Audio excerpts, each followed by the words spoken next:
Okay, so we can start right away, but we should put the palms together. Namo tassa bhagavato arahato samma sambuddhassa.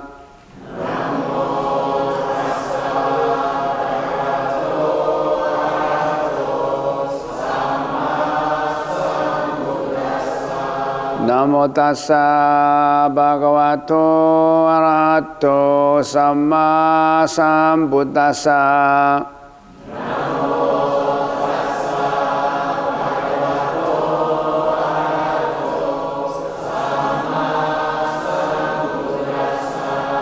Namo tassa bhagavato arahato samma sambuddhassa.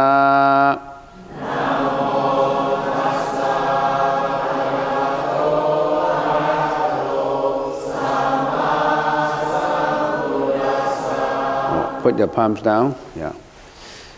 Today, I would like to wrap up on what we talk about meditation as a conclusion. And then maybe next time when we meet again, we can start something new. Meditation, let's get back to it again. We as an individual, cosmic existence includes existence of course, in the 6 paths of reincarnations, the 3 vicious realms and the 3 non-vicious realms. The 3 non-vicious realms will be heavenly beings, asura beings, human beings, and the 3 vicious realms, victims of hell, ghosts realms, and animal realms. Now, we are living, every individual is living within the 18 realms, we call it. When we're interacting with the outside, we have 6 organs, eyes, ear, nose, tongue, body, and mind. In here is the brain, we call it the brain. The body is a very conclusive concept. It means not just of the body, it means all the organs inside us. So although it is 6 organs, but actually it's numerous organs. But the conspicuous ones, the ones that are very influential, are the eyes, ears, nose, tongue, body, and brain, and the mind. The 6 organs, when the 6 organs in our daily lives, every minute of it, every daily life, every minute of it, interact with the 6 objects: eye with matter, ear with sound, nose with smell, tongue with taste, body with touch. Here, touch doesn't just mean the bodily touch, it means the touches of all the organs, the interaction of all the organs. And the brain interact with mental objects, which means that the brain may create images. When you are closing your eyes or nose or ears and you are in the imagination, you're creating illusions. So it is mental objects. When this happens, the 6 consciousnesses will be created in the interaction: the eyes, the ear, the nose, tongue, body, and the manas consciousness, the 6 consciousness. Why do we have to know these? Because if you don't know you are living in the 18 realms, you cannot understand Buddhism. Because Buddhism is not about worshiping, getting blessings and all that. It's about studying you in relation to the world, you in relation to all individuals, you in relation to time and space. So you really know who you are. You really know how have you been creating karmic energy that you bind yourself in the bondage of reincarnation. Now, in this 18 realms, we're living in 18 realms, and if we are using the 5 scanters, the 5 aggregates to analyze it, the body and the mind, the body, matter, and the mind is perception, conception, volition, and consciousness. So all these, all the deeds, speech, and thoughts expressed through body, mouth, the mouth is to speak, mind, creating karma. So what we have been doing is, we have been creating karmic energy in every thought, every action, every speech. We well understand all these, but we are still living in the bondage. It's just like we understand that going to casinos and gamble and lose all your money is not right, but when you're addicted to it, you just continue to do it. You know that taking drugs, intoxicants are not right, but when you're addicted to it, you continue to do it. You know that overwhelm yourself, involve yourself with sensual pleasures or relationships, you know it's not that right because there's a lot of side effects created from it. You know it, but you still want to do it. And you know that blindly acquiring wealth by all means, even hurting other people, even stealing, killing, lying, you know those are not right, but some people don't even know about these. But you still keep on doing it. Why? Because you are in that chain of reaction that you can get rid of. The Buddha has been telling us to cut the chains. Can you do it? When you read the book, you say, okay, I'm going to do it. But you just simply cannot. When jealousy comes up in you, you still become jealous. Hatred, anger, you can't break the chain. You need training. You need understanding. You need vipassana. You need prajna to change all this. You can select not to change. You can select change. And most people don't even know there should be changes. And most people select the non-change. They just go on with their life, seeking for pleasures and fame and reputations and wealth, just as all the others are doing. And then they roll into reincarnation and reincarnation. And when they have sufferings, they just cry, they just become emotional. That's what we call ignorance. You don't do anything about it. You just react with your emotions when problems, when sufferings, when sickness, when death comes up. You just react with emotion. You're not seeking methods to do something about it. Right now, the Buddhist teaching is, look, you really have to do something about it. Not just haphazardly. You have to do it with exertion, with diligence. You have to do it every day. And the Buddha gave us methods. And one of the methods is meditation. Train yourself to break that chain of thought through meditation. First of all, know yourself. So that's meditation. Now, all these, getting back to the PowerPoint, is creating karmic energy, and it creates unwholesome karma, leads to the 3 vicious realms when you die. Wholesome karma leads to the 3 non-vicious realms when you die. The 3 vicious realms will be hell realms, ghost realms, and animal realms. And according to the Buddhist teaching, most, if not all, who live roll into the 3 vicious realms. They kill every day. You're supporting killing. You are still a meat eater. You still struggle to get fame and reputation. In the process, you're hurting a lot of people. You're still operating, businesses that are hurting people. You're still being jealous. You have hatred. You're revengeful. So you are creating your own destiny. So you lead yourself to hell, you lead yourself to ghosts, and you lead yourself to animals.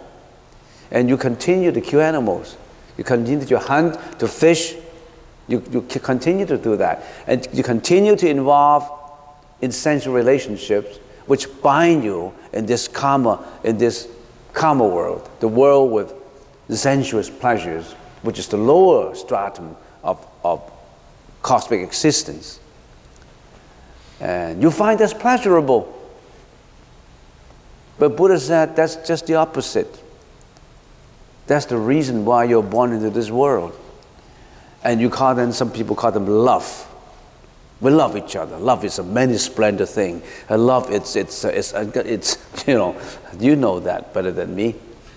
Okay, so if you are in the non-vicious realms, because of your good, wholesome karmic energy, you could be in heaven in your next life. You could be in asuras, which is still heavenly bodies, heavenly sentient beings, but with a temperament. And then you can be in the humans realm. Even in the humans realm, All humans are different. Some were born into rich families, some in the poor families, some born in developed countries, some in undeveloped countries, and some born with defects of the body, defects of the mind, and a lot of inequalities. Nobody gives these inequalities to you. You carry them yourselves. So these, you have to understand all these before you can meditate, right? So how do we change? We restrict our talk to how do we change this. We want to have the right mindfulness, the right thought. In the Sanskrit language, we call it satipatthana. Sati means the thought, patthana means the right one, the right thought. It's very necessary that you have the right thought.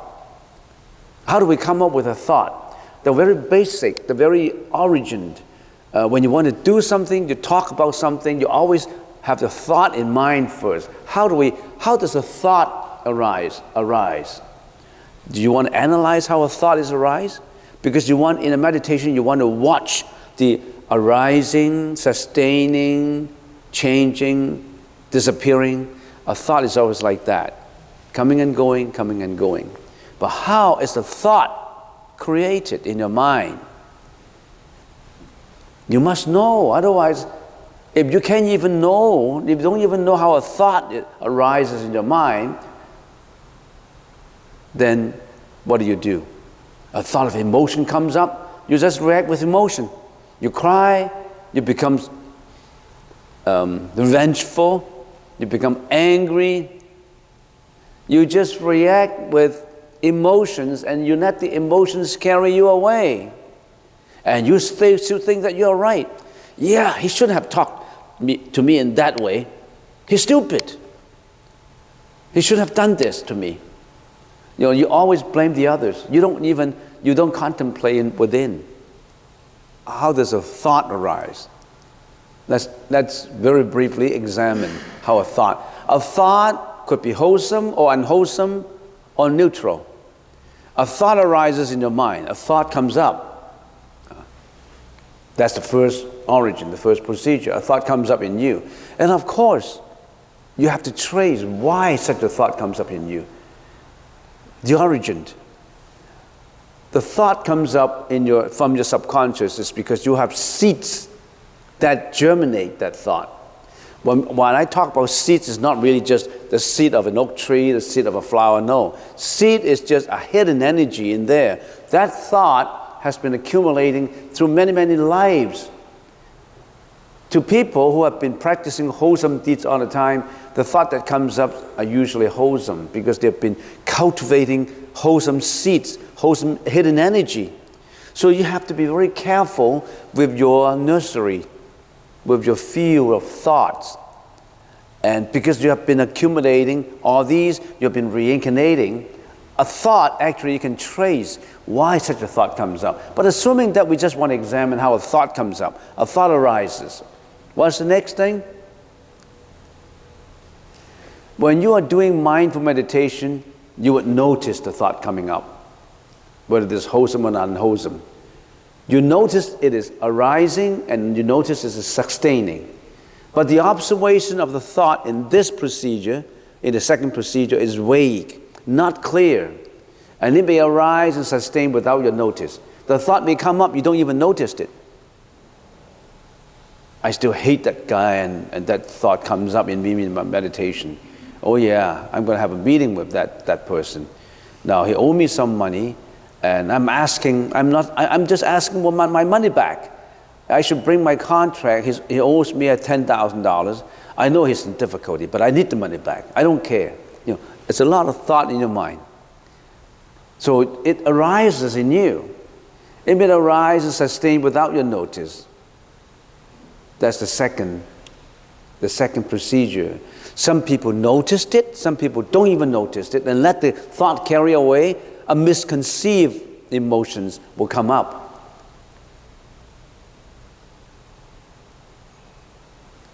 At this time, if you're practicing mindful meditation, the observation of the thought is getting clear. You come up to a second level where you can watch your own thought coming up and your determination to let go of that thought. That determination is clear. Have you been up to that stage in your meditation for those who have been here a number of years? Have you been watching your thought coming up and you can immediately let it go? Some people nod their heads and say, yes. Only when you are calm. But when you go out, somebody infuriate you, you don't let it go. Why is that guy so selfish? He's doing this to me. He's doing that to me. Because you've been habitually thinking in that way.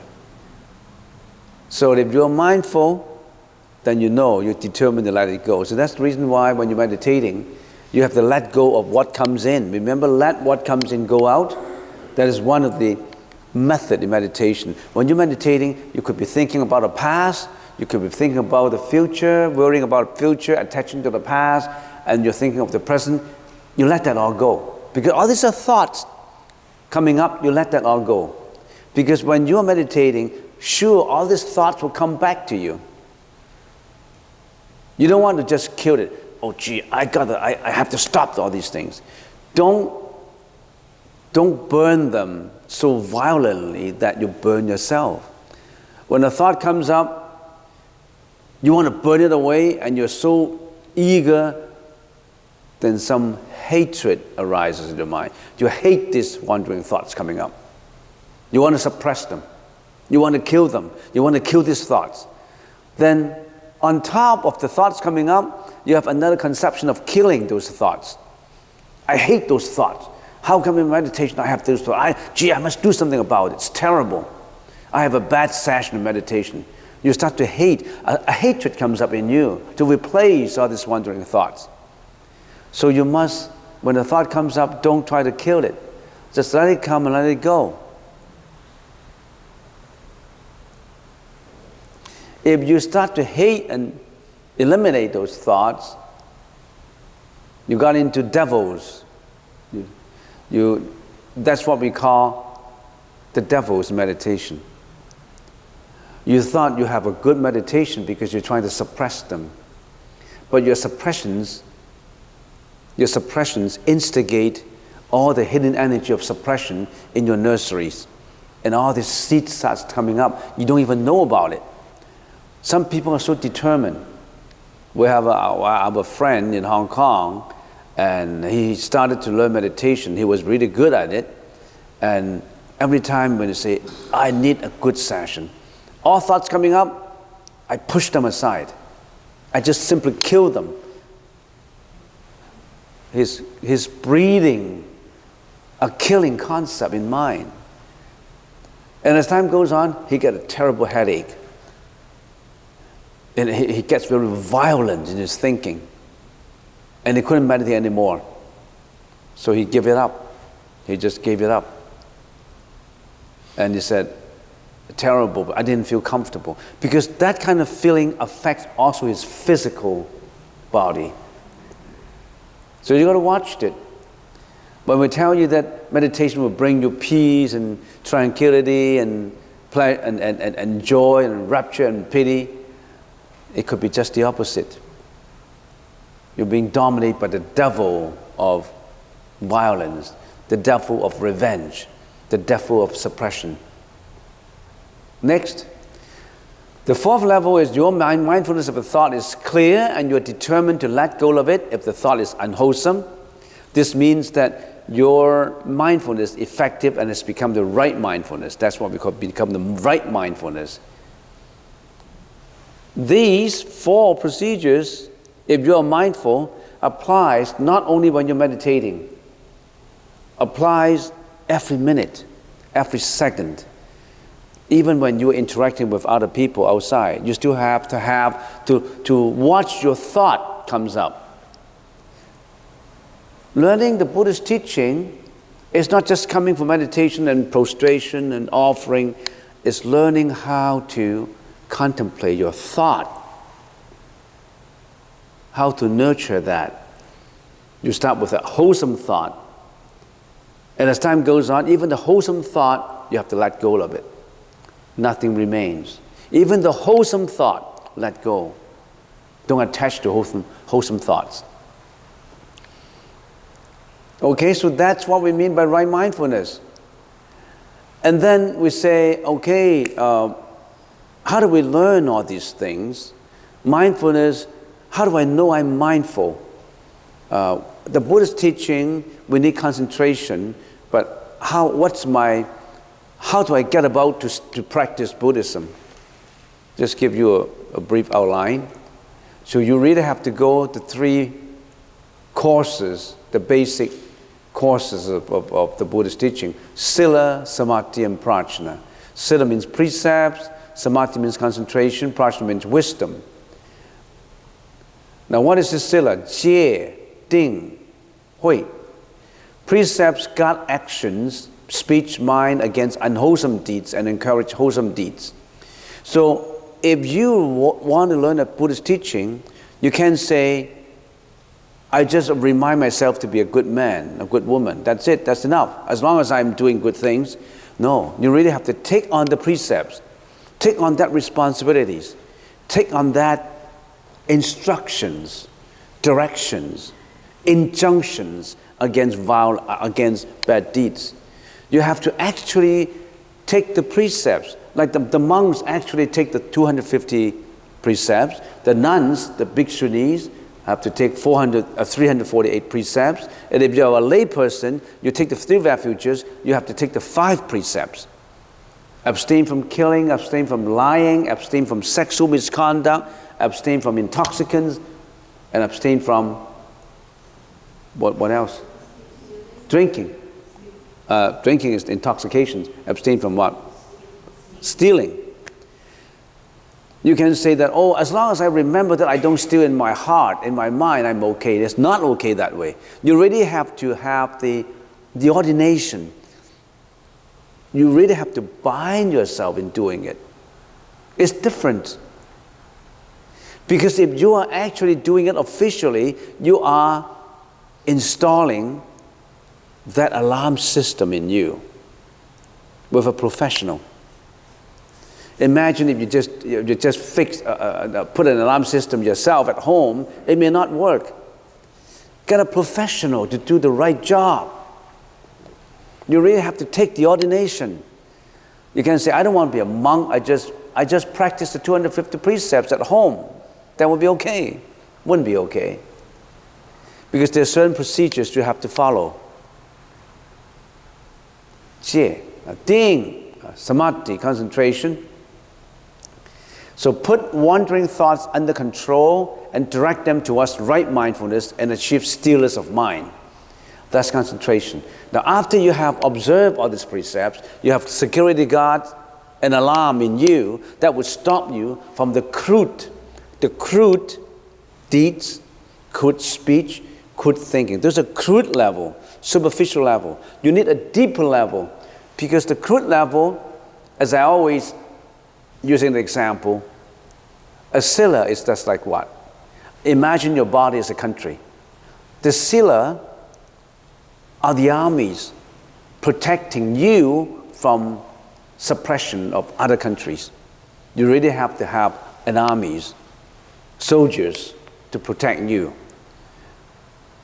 And then samadhi, concentration, what is that? If I use this example, is it sufficient just to have the armies, the soldiers, the navies, the air force to protect you, that's all? And then you can live happily in your own country? You need more. You're protected from outside attack, invasion. But how about the invasion inside? The citizens inside are always committing crime, killing, stealing, and all that. You need policemen. You need policemen inside that country, not just the Air Force, navies, and soldiers and all that. You need that policeman. That is the concentration. You need that policeman in you, just like a policeman in the country. Inside, you got to keep the law and order inside. And what is prajna? Prajna is development of understanding and practice of the Buddhist Dharma, achieving purification of mind and nirvana. If I use this example, use this example of a country, yes, you have the armies protecting yourself, protection from invasion. Yes, you have the police, but the system of your government is terrible. A lot of corruption, undemocratic. You need a good system. That's the wisdom you have, the prajna that you have. You need to develop a good system inside that country. So that if you have a good system, good policemen internally, good armed forces externally to protect you, here you live happily. That's just an example to you. And if we compare the Sila, Samadhi, and Prajna in relation to the 6 parameters, this is how it looks like. The Sila, that means you practice giving, you practice discipline, you practice tolerance, and you practice diligence. You have to practice all that, the actual practice. And in the Eightfold Path, it means right action, right livelihood, and right speech. In other words, you have to practice the right speech, right livelihood, and right action. Those are the sila, the precepts, that guard you against bad action, bad speech, and bad livelihood. What do we mean by bad livelihood? If you're making millions of dollars and you're operating a casino that advocate and promote gambling, or if you are operating a red light districts with that encourage people to have, relationships and all that, you know what I mean by that, then you're not having the right livelihood. You're operating slaughterhouses that kill millions of cows and pigs every day, and you are operating, because you want to make a lot of money, you're operating a mink coat business that you kill a lot of minks, you smoke them alive, and you skin them, and one mink could be maybe 100, mink coat could be 100 minks being killed. You're always in the process of killing the seals in the Arctic alive, millions of seals. So you're not in the right livelihood. Okay, so what is samadhi if you compare that to the 6 parameters? Samadhi, you need meditation, tolerance, or patience, and diligence, exertion of efforts. And if you compare that to the Eightfold Path, it's the right mindfulness and right concentration and right efforts. You really need right efforts, diligence in every one of these courses, 3 courses. How is it related to the 6 parameters? Wisdom and diligence. So if you compare it to the Eightfold Path, it means right view, right thought. It's not easy to have the right view on things. You really have to listen to Dharma lectures. You really have to study the Buddha's teaching in order to have the right view. Many people have wrong views on things, the wrong thought on things.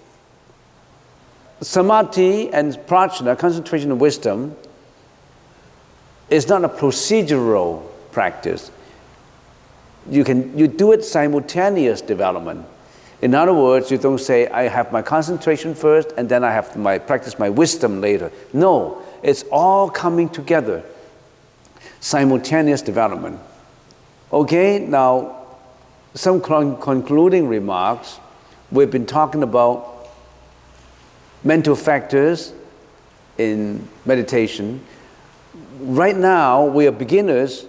We have directed thought and evaluation. What is directed thought? You have an object of concentration. You create an object of concentration that is according to the Mahasatipatthana, the Anapanasati, the in and out breath. You're using that as an object of meditation. And then every time when you've done it, you evaluate it. Did I do it right? You evaluate it. And you want to make sure that you are doing it with the right mindfulness. So you are in the process of learning it. That's the learning process. You have directed thought, you already can do it, you're evaluating it, and then after you evaluate it, you correct all your errors. So it's very important that you have a guru, or if you don't have a guru, you really know how to correct your own mistakes. But most people, they don't like people to point out their mistakes. Why do you point out my mistakes? I'm okay, I'm good.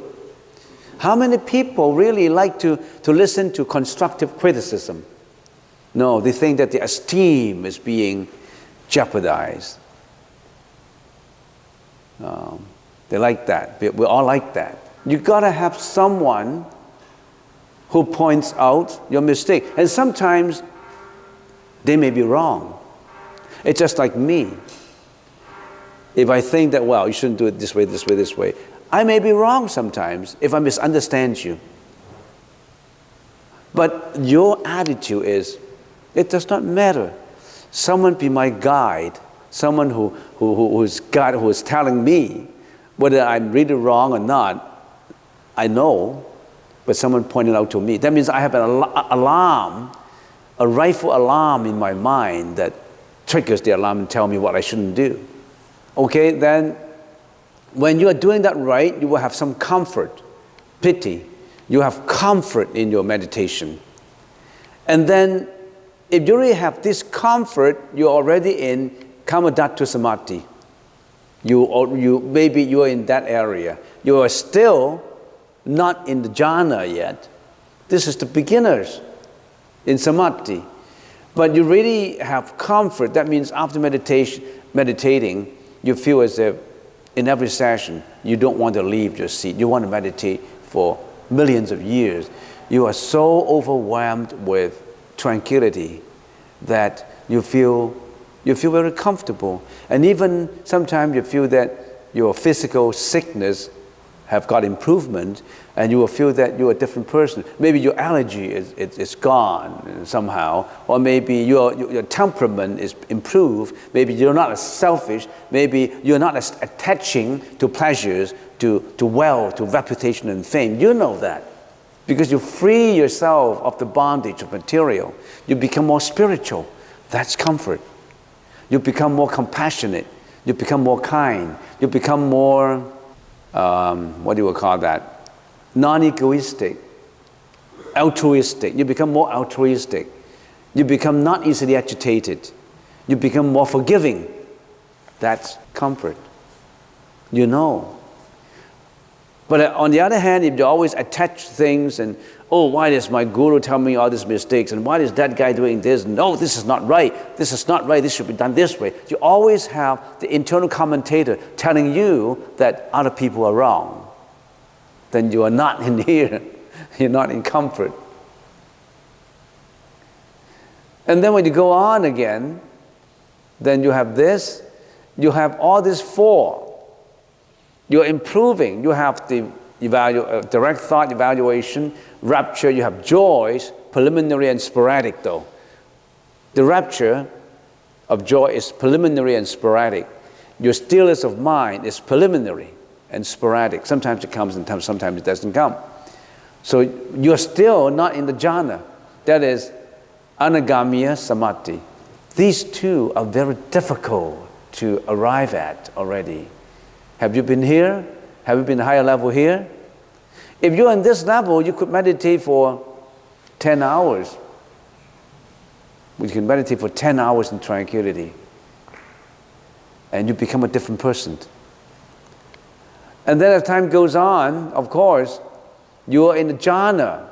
How many people are in the jhana? You have all these in the first jhana. Direct thought, evaluation, rapture, joy, and stillness of mind. And when you're in the second jhana, what do? Even these are burden to you.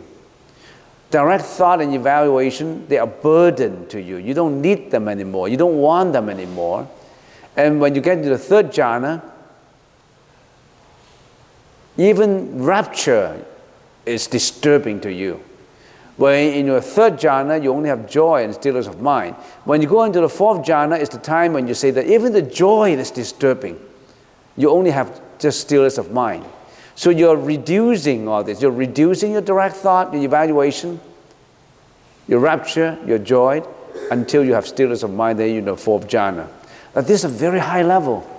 I just bring them out so that you understand what level to go to. If you're on this level, you could have been a Sotapana already. And if you're this level, you could be an arahat. Where are you? Tell me in this level. These are the jhana level. Very, very high level. That's very, very high level. Now, well, I've finished all these mental factors in the jhanas, and I don't need to go in the level because I'm not qualified to talk about any higher level. I'm not even qualified here. You know, it's in the higher level, you don't even have to talk. The fact that I'm talking to you, we're both not at the higher level.